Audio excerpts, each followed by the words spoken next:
Hi,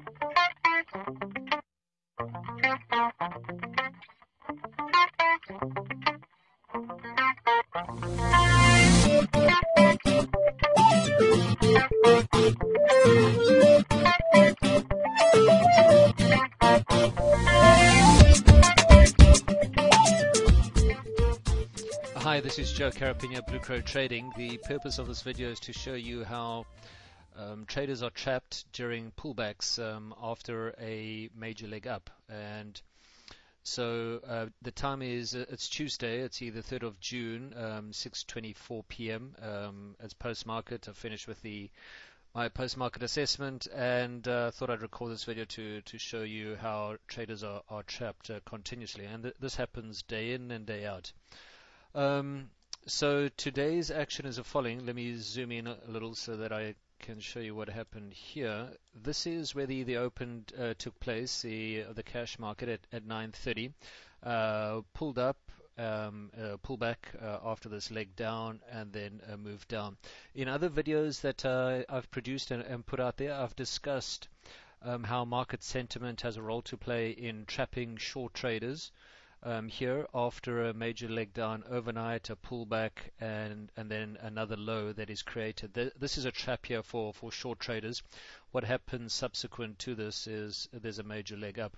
But in other videos, I discuss this type of setup. But the purpose of this video is to discuss this major leg up here and what happens subsequent to this, and how retracement traders are waiting to enter long positions after a pullback, mostly because they've been taught by education providers out there, online education courses, different mentors, etc., that the best setups to take are the ones on pullbacks. And I'm going to use the Fibonacci retracement only because it's so popular amongst the retail traders.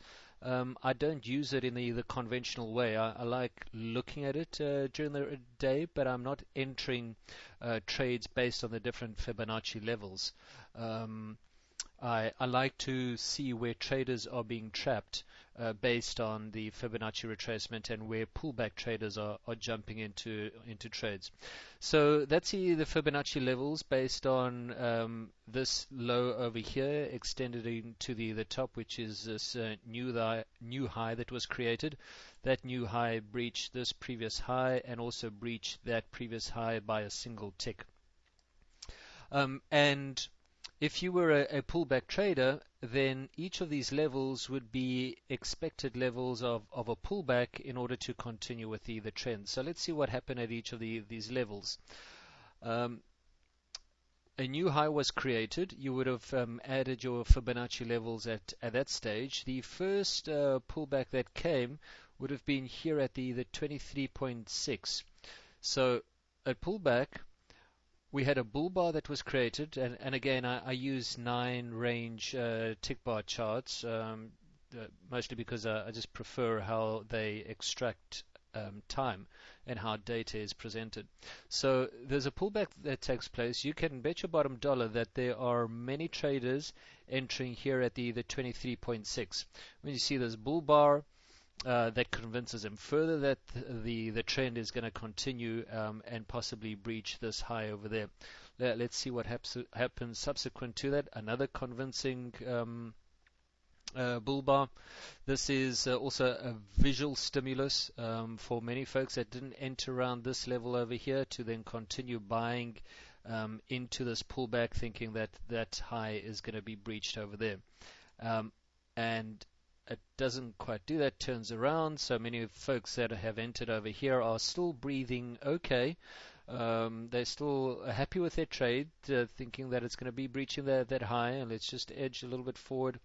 And where the stop hunting begins, where price action halted over there and turned around.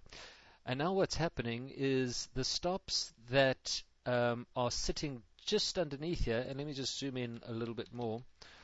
The stops that are sitting underneath this bull candle over here is what is being hunted now.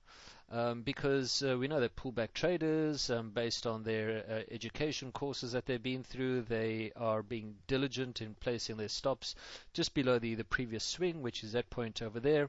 So the stop hunting is now on. And where does price action take things? It just clips these stops, turns around, and now we're back at the 23.6 area of retracement. So now we've stopped out these retracement traders at the 23.6. Let's see what continues, what happens subsequent to that. The next level that we'll see approached is the 38.2 level, which is another popular Fibonacci level, and where a lot of pullback traders are waiting to enter in order to continue with the trend. Price approaches at that level. It breaches that level, and it just continues straight through to the 50%. So some folks over here may have had limit orders sitting at the 38.2. If they did, expecting to price action to pull down, initiate their trades, and then continue higher. Well, that didn't happen. A pullback to the 50% level. And turn around at that point. Now, for other retracement traders that are waiting for the 50%, they're expecting that with this now bull bar having been created, the trend now will resume and continue going upwards. Let's see what happens subsequent to that. And if you did enter on that bar, you then place your stop just underneath that or slightly further down in order to ensure that you manage your reward to risk setup that you have. Well, folks were stopped out. It comes down to the 61.8% retracement area. And the same theme happens here. Now, 61.8 is very popular. A lot of trade setups speak to the fact that after a major leg up, one should wait until the 61.8% retracement and then consider taking a long position.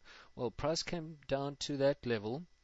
And what happened was a bull bar was created, so that was a positive. A lot of retail traders are entering at this level. Retracement traders are jumping in. Price action further convinces folks to continue. As you can see, this 9 range bar was down at this stage at one point, and then it pulled back up to create this long wick at the bottom, closed on its high. And let's see what happened. So pulled back a little bit, pulled up. Okay, so now the retracement traders are happy with their setup. They've entered at the correct position. Price is continuing higher. We're expecting a breach of that high there and also of this high over there. And what happens? Stop hunting begins. Price stalls, turns around. And what is being hunted now are these stops here at the bottom, where a lot of retracement traders placed it here.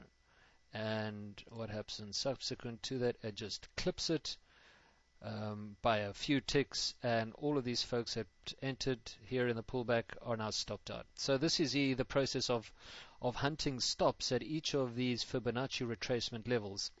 And the same thing happens throughout the day. So, and what pushed price action down here, going further south, is a lot of the folks that had entered long positions over here were exiting those positions because of their stop losses being hit.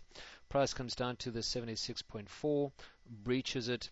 However, where it does turn around is at the 85.5, and it continues higher after that. Not many folks are familiar with the 85.5 retracement area. I wouldn't enter on that area.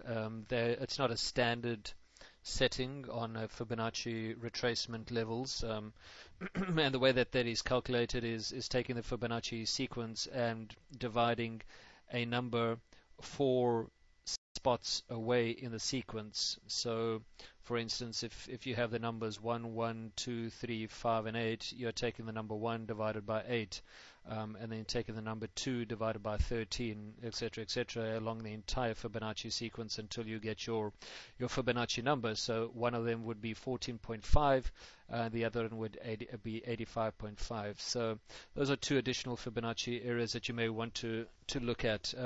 So that's an example of how stops are hunted deliberately, because retail traders have been taught to enter on the pullbacks around areas of popular Fibonacci retracement areas, the 23.6, the 38.2, the 61.8, and these are less popular in themselves, and that's why actually price turned around in this area, because not many folks are familiar with that.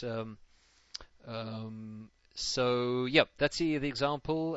If you have any comments, leave them below, and yeah, thanks so much for listening. Take care. Bye.